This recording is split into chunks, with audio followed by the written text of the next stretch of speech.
Donc bonjour à tous les amis, on se retrouve pour une toute nouvelle vidéo sur ma chaîne. Donc aujourd'hui, petite analyse très rapide du match qui a opposé le RB Leipzig à l'Atlético de Madrid. Donc j'espère que la vidéo va vous plaire, n'hésitez pas à liker, commenter, vous abonner. Bon visionnage.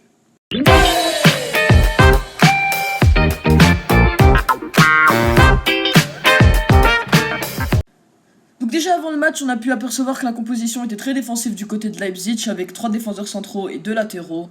Donc moi j'ai vu ça, je me suis dit qu'ils allaient plutôt défendre et jouer très bas.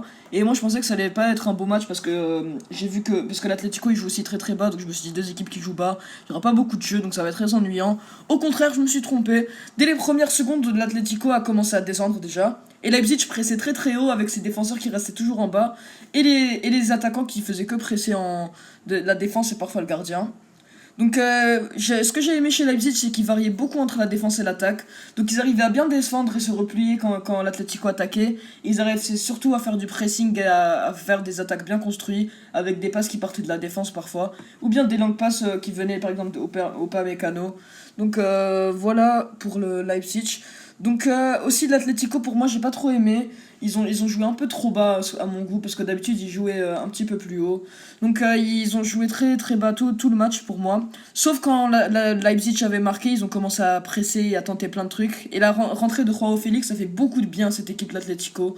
Donc la mi-temps elle s'est finie sur un score neutre, mais après quand ils ont marqué l'RB Leipzig, et ben l'Atlético a vraiment commencé à tenter des occasions et tout. On a bien pu le voir avec Joao Félix qui a même réussi à ramener un penalty pour égaliser.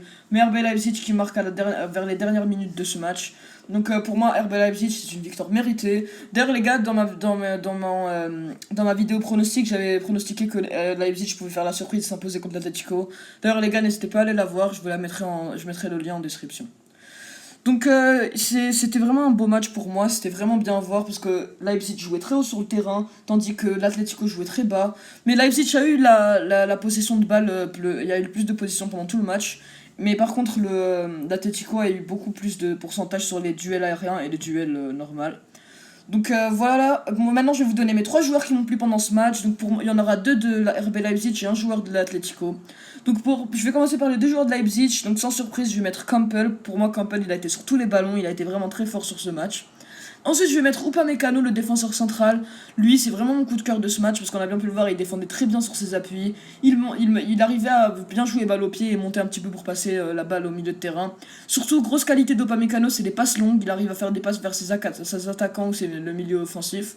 Donc voilà pour les 2 joueurs de Leipzig. Après, petite surprise pour moi, pour vous peut-être. J'ai mis Joao Félix, même s'il est arrivé en fin de match. Pour moi, il a fait une très très bonne rentrée. Il a fait vraiment du bien à cette équipe de l'Atlético. D'ailleurs, il leur a ramené un penalty et il a marqué d'ailleurs. Donc voilà pour mon top 3. Donc voilà, la vidéo est terminée. J'espère qu'elle vous a plu. N'hésitez pas à liker, commenter, vous abonner. Je vous laisse les gars. Ciao!